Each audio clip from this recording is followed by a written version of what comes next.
बिस्मिल्लाहिर्रहमानिर्रहीम। शुरू करता हूँ अल्लाह के पाक नाम से जो बहुत बड़ा मेहरबान नहायत रहने वाला है। देखती आंखों और सुनते कानों को अस्सलाम वालेकुम। बहनों, भाइयों, दोस्तों और बुजुर्गों, इस्लामी स्कॉलर, इस्लामी तसूफ और तारीखी शख्सियात की मालूमाती सीरीज की आज की वीडियो में हम शाह परवान की स्वानहियात और इनके मज़ार की तारीख को बयान करेंगे। सलट के इलाके की 14वीं सदी के मुमताज सूफी बुजुर्ग शाह परवान को बंगाल के रूहानी और तारीखी मीरास में एक काबिल एहतराम मकाम हासिल है। इन्हें 1303 की तारीखी फतह सलट में इनकी शराकत के लिए सबसे ज्यादा याद किया जाता है।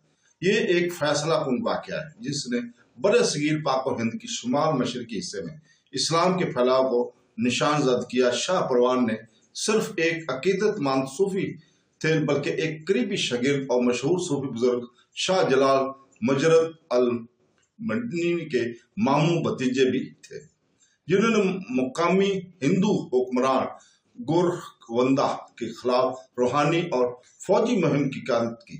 इस मुहिम में शाह परवान की शमूलियत ने पुरअमन तबलीग और जुल्म के खिलाफ मज़ाहमत दोनों के जरिए इस्लाम के फलाव के मकसद में इसकी गहरी रूहानी अकीदत और अज़म का उजागर किया।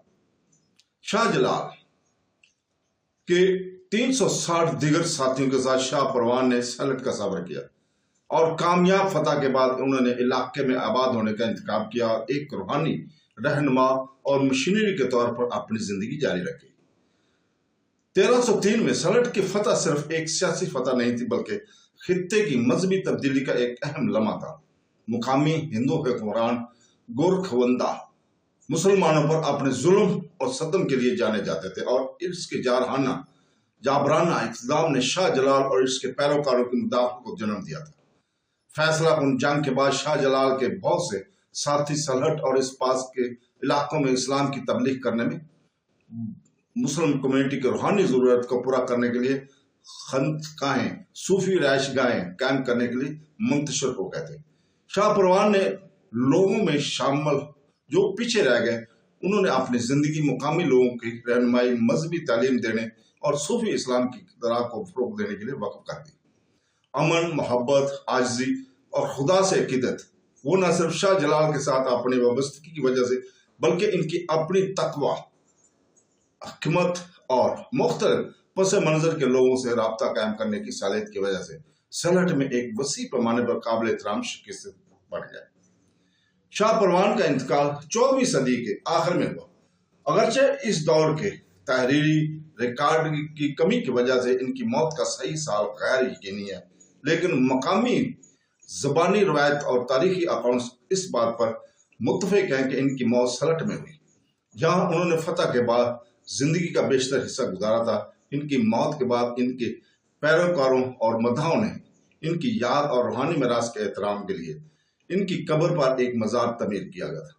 ये मज़ार सलट और इससे बाहर के लोगों के लिए ज़ियारत और अक़ीदत का मरकज़ बन गया, जो मुकामी मुस्लिम कम्युनिटी के अपने इब्तदाई रूहानी पेशवा से एक की शुक्रगुजारी और तालीम की अलामत है। दोस्तों, शाह परवान का मज़ार सलट के इलाके में वाक़या, हालांकि इनका सही मुकाम शाह जलाल की ज़्यादा नुमाया मज़ार से कम वसी पैमाने पर मालूम है।